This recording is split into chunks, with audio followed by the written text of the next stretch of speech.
I hit rock bottom, but someone extended a hand to me, and I turned my life around. My name's Daniel, and I'm 28 years old. If you saw me now, you wouldn't recognize me. Just a few years ago, I had a normal life, a job, a family that cared for me. But everything changed when I got involved with drugs.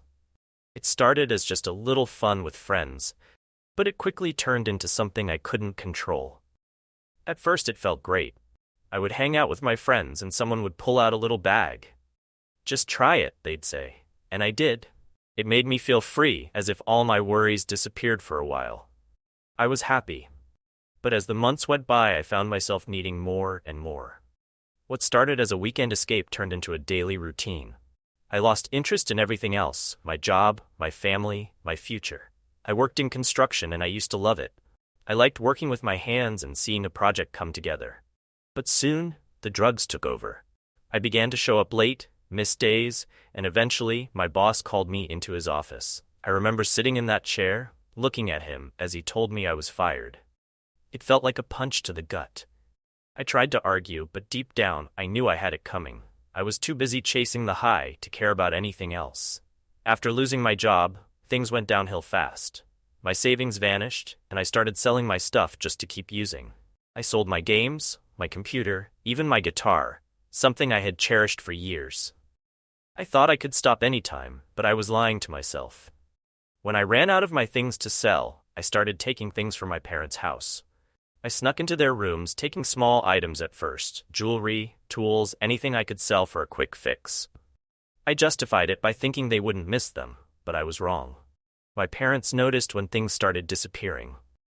One evening, my dad confronted me. He was angry, his face red with frustration. "Where's my stuff, Daniel?" he yelled. I didn't know how to answer. I was ashamed, but I didn't want to admit what I was doing. Instead, I lied, saying I had no idea. I could see the hurt in their eyes, but it didn't stop me. As my behavior worsened, my parents had enough. I'll never forget the night they told me to leave. My mom was crying, begging me to get help, while my dad was stern and resolute. "We love you, but we can't watch you destroy yourself anymore," he said. Those words stung. I felt betrayed and angry, but deep down I knew they were right. I had crossed a line. So, with nothing but the clothes on my back, I walked out of my parents' house. I had nowhere to go. I had burned all my bridges, and the friends I used to party with were nowhere to be found. I didn't want to admit it, but I felt lost. That night, I found myself on the streets of San Francisco. At first, I thought I'd be fine. I figured I could crash on a friend's couch or find a job quickly. But I was wrong. The first night was brutal. I walked the streets, searching for a safe place to sleep. I found an alley and curled up in a corner, trying to keep warm. The cold air bit at my skin, and I felt more alone than ever. The next morning, I woke up to the sound of people bustling by, completely ignoring me. I felt invisible. I tried to gather my thoughts, but all I could think about was how hungry I was. I hadn't eaten since the day before, and my stomach growled painfully. I spent the day wandering, hoping to find someone who would give me food or money. Most people walked past me without a glance, as if I didn't exist. I soon learned that surviving on the streets was harder than I imagined. I had to dig through trash cans for scraps of food. I remember one time finding an old sandwich, stale but still edible. I felt like I'd won the lottery, but it wasn't enough. I was still hungry and desperate for drugs. Every day became a fight for survival. I started panhandling, holding up a cardboard sign that read, "Hungry and homeless. Please help." Some days I would get a few dollars. Other days I would get nothing. I was ashamed to ask for help, but I didn't have a choice. I was desperate. The worst part of living on the streets was the loneliness. I would see other homeless people, but we rarely spoke.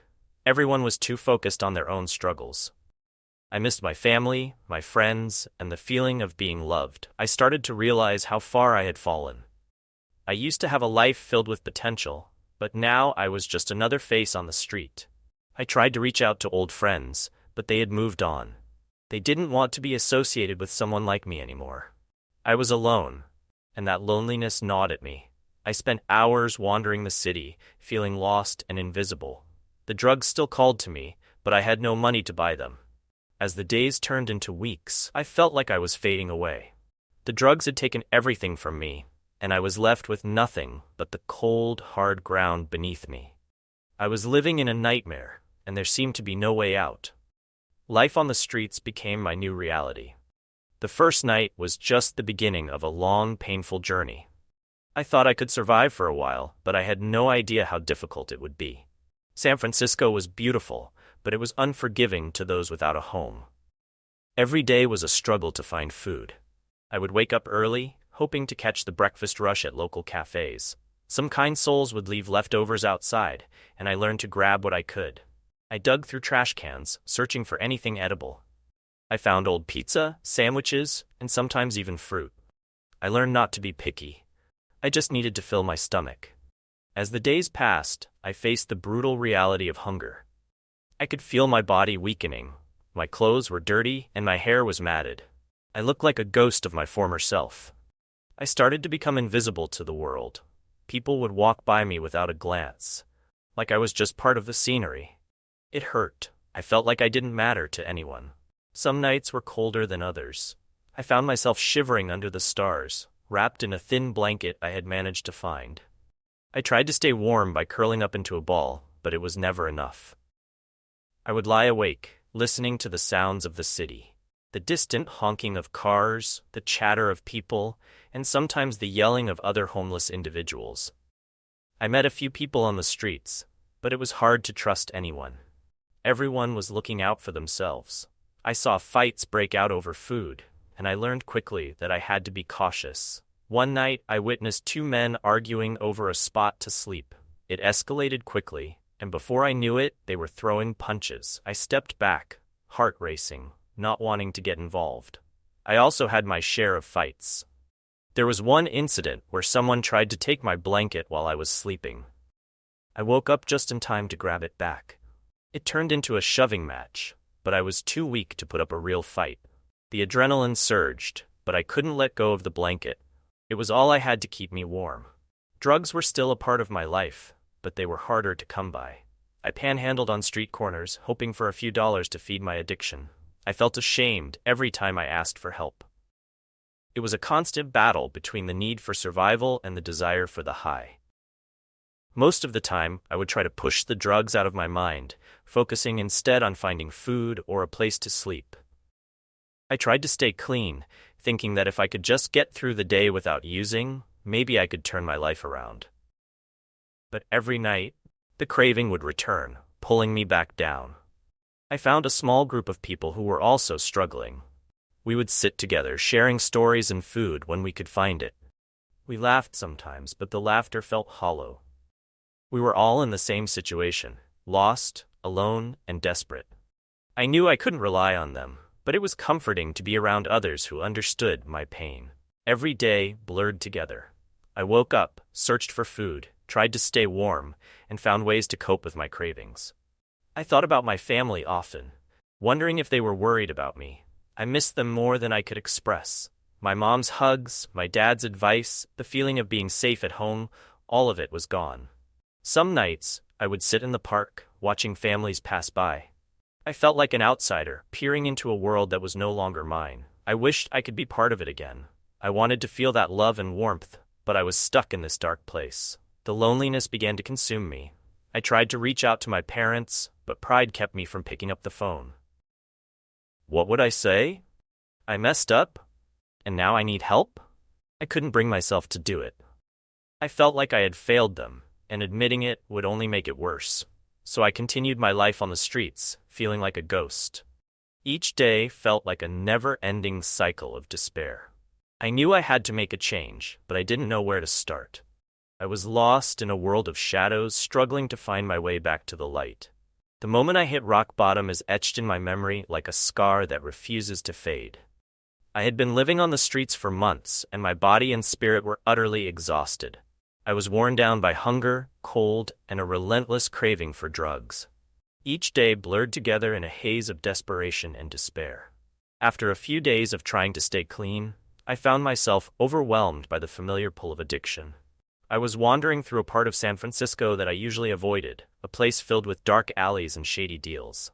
But that day, the need for something, anything, to numb the pain became too strong. I was tired of feeling this way, tired of the emptiness gnawing at my insides. Approaching a dealer, I felt a mix of fear and determination. I was desperate enough to risk everything. Just something small, I thought, hoping to take the edge off. As I handed over what little money I had, the dealer looked at me with a mix of disdain and curiosity.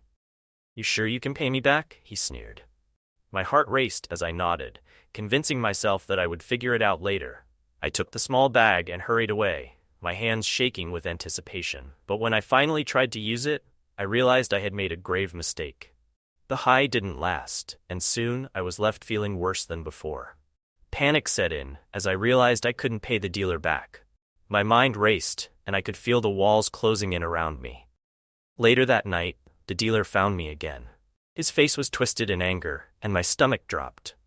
"Where's my money?" he demanded, and I felt the panic rise. I had nothing to give him.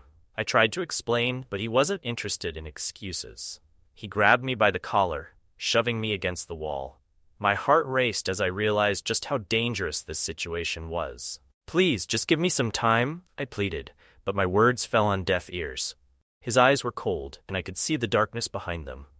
"You think you can just walk away?" he shouted, and before I could react, he began to hit me. The pain was overwhelming. Each blow felt like a hammer against my body. I tried to shield myself, but I was too weak to fight back. I crumpled to the ground, gasping for breath. "This can't be happening," I thought. I felt so ashamed, so helpless. In that moment, all I could think about was how I had let my life spiral out of control. As he continued to beat me, I felt a strange sense of detachment. My mind began to drift, and I could hear the distant sounds of the city, cars honking, people laughing, sirens wailing. I felt like I was watching everything from a distance, like a movie I was no longer a part of. I was trapped in a nightmare of my own making. Finally, he stopped, leaving me bruised and bleeding on the pavement. My vision blurred as I lay there, the world around me fading in and out. I could hear sirens in the distance, and for a fleeting moment, I thought help might arrive. But as darkness started to creep in, I realized I was all alone, left to face the consequences of my choices. I was taken to the hospital, and when I woke up, the bright lights hurt my eyes. I blinked, trying to gather my thoughts. My body was a mass of pain, but I was alive. I lay there in a hospital bed, staring at the ceiling, feeling like a shell of my former self. The reality of what had just happened began to sink in, and I felt waves of shame wash over me. The doctors came in to check on me, and I could hear them talking in hushed tones. "Another one," I overheard one of them say, and I felt my heart sink. I was just another statistic, another broken soul lost to addiction. Days passed, and I remained in the hospital, recovering from my injuries. It was a time for reflection, but I didn't know where to start. I felt a whirlwind of emotions: fear, regret, anger. But the strongest feeling was a sense of defeat. I had lost everything: my family, my friends, and my sense of self. The drugs had taken it all away, and I was left with nothing but pain. As I lay there, I began to think about my life before it all fell apart. I remembered the laughter with friends, the feeling of safety at home, and the dreams I once had. I had wanted to be someone, to make a difference in the world. But now, I was just a shadow, lost in a city that had forgotten me. In the quiet of my hospital room, a flicker of determination began to emerge. I knew I couldn't go back to the streets. I had to make a change. I wanted to reclaim my life, to find a way out of this darkness. But how? The questions loomed large, and I felt a knot of anxiety in my stomach. Then, one day, a hospital chaplain visited me. I was surprised by the warmth in her smile as she introduced herself. "I'm here to listen if you want to talk," she said gently. I hesitated but felt an urge to share my story. As I spoke, I felt the weight of my choices lift just a little. For the first time in a long while, someone was listening without judgment. She didn't sugarcoat anything. She told me I needed help, real help, and that I had to be ready to fight for my life. It felt overwhelming, but deep down I knew she was right. I had spent so long running away from my problems, and it was time to face them head on. "I can help you find a program," she said, and something inside me stirred. I realized that I didn't have to do this alone. I could reach out for help, and maybe, just maybe, I could turn my life around. The chaplain's words stayed with me as I continued to recover. Each day I grew stronger physically, but the real battle was within. I was scared of what lay ahead. The thought of change filled me with both hope and dread. As I began to make plans for my future, I felt a spark of determination. I was tired of being a victim of my circumstances. I wanted to reclaim my life, to start anew. The journey ahead would be difficult, but I was ready to take that first step. My days in the hospital began to feel like a blur of pain and reflection. Just when I thought I was sinking back into despair, something unexpected happened. One afternoon, a kind man walked into my room. He wore a simple shirt and had a warm smile. "Hello, my name is Pastor Mark," he said gently. I was surprised, as I hadn't expected anyone to visit me. Pastor Mark took a seat beside my bed, his eyes full of compassion. "I'm here to offer you some hope," he said, his voice soothing. I felt a little defensive at first. Hope? What did he know about my life? But as he continued to speak, I began to listen. He told me about his church and how they helped people who were struggling. He shared stories of others who had faced challenges like mine and found a way to turn their lives around. "It's never too late to change," he said. "You can rebuild your life, Daniel." His words began to resonate with me. As he spoke, I felt something shift within me. I realized that I had been holding on to my pain for too long. It was time to let go. I needed to find a way out of this darkness. The pastor offered to help me find a program for recovery, and for the first time, I felt a flicker of hope. Before I knew it, I was sharing my story with him. I talked about my struggles, my mistakes, and how lost I felt. Pastor Mark listened without judgment, and I felt a weight lift off my shoulders. "You are not defined by your past," he told me. "You have the power to create a new future." As I started to heal, I began to consider his offer seriously. When the time came for me to leave the hospital, I knew I wanted to take a step forward. "I'll do it," I said to him. "I want to join your recovery program." The pastor smiled, and in that moment, I felt something I hadn't felt in a long time. Hope. When I left the hospital, Pastor Mark was there to support me. He introduced me to the community at his church. It felt strange to walk into a place filled with so much light and laughter after spending so long in darkness. But everyone welcomed me with open arms, and I felt like I was part of something bigger. Pastor Mark helped me find a job as a painter. "You can stay in a room at the church while you get back on your feet," he said. I was grateful for this opportunity, even though I was scared. I had a long way to go, but having a job felt like a solid step in the right direction. The first few days on the job were tough. I had to learn to work with others again, and I felt rusty and out of practice.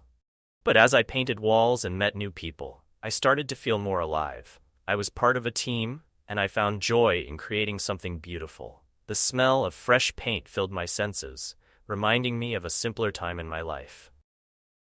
Living at the church was a blessing. I had a quiet room to call my own, and I finally felt safe.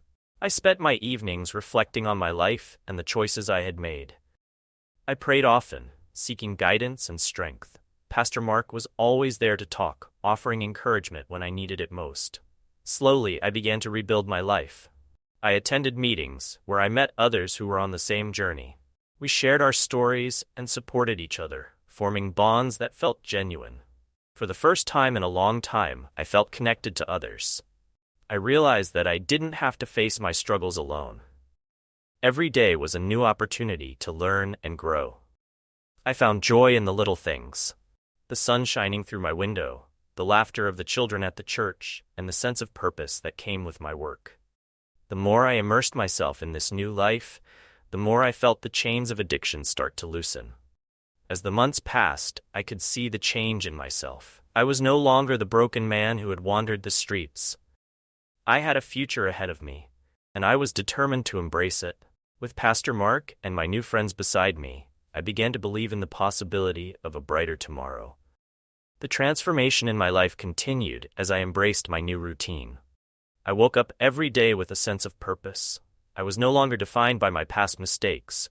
I was a worker, a friend, and a man on a mission to reclaim my life. The work as a painter brought me joy, and I found pride in the projects we completed. One day, while working on a mural for the church, I noticed a woman watching us from a distance. She had a warm smile and kind eyes, and I felt drawn to her. After we finished the mural, I finally mustered the courage to introduce myself. "Hi, I'm Daniel," I said, trying to keep my voice steady. Her name was Sarah, and we quickly struck up a conversation. She was volunteering at the church, helping with various projects. We bonded over our shared commitment to helping others and our love for art. As we spent more time together, I realized that I was developing feelings for her. It felt strange and wonderful all at once. As the weeks turned into months, our friendship blossomed into something deeper. We would talk for hours, sharing our hopes and dreams. She encouraged me, reminding me of how far I had come. "You're an inspiration, Daniel," she told me one day. Hearing those words made my heart swell with gratitude. I had never felt so supported. One evening, we stood outside the church, gazing at the stars. I never thought I'd find love again," I confessed. Sarah looked at me, her eyes sparkling. "You deserve it, Daniel. You've worked hard to change your life." In that moment, I felt a surge of hope and happiness.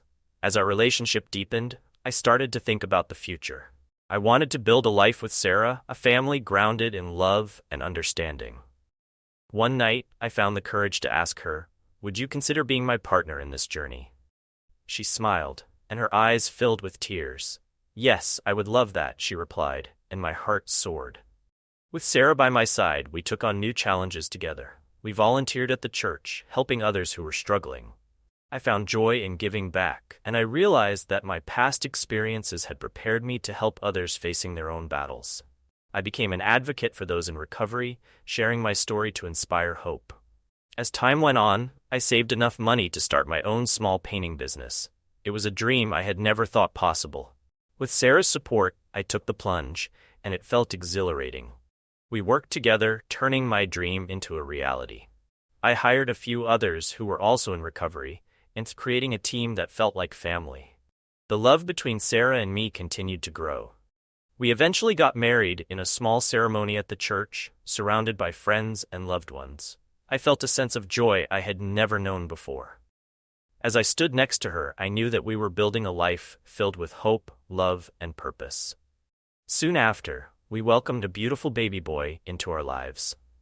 Becoming a father filled my heart with indescribable joy. I wanted to give my son everything I never had: a loving home, stability, and a future filled with possibilities.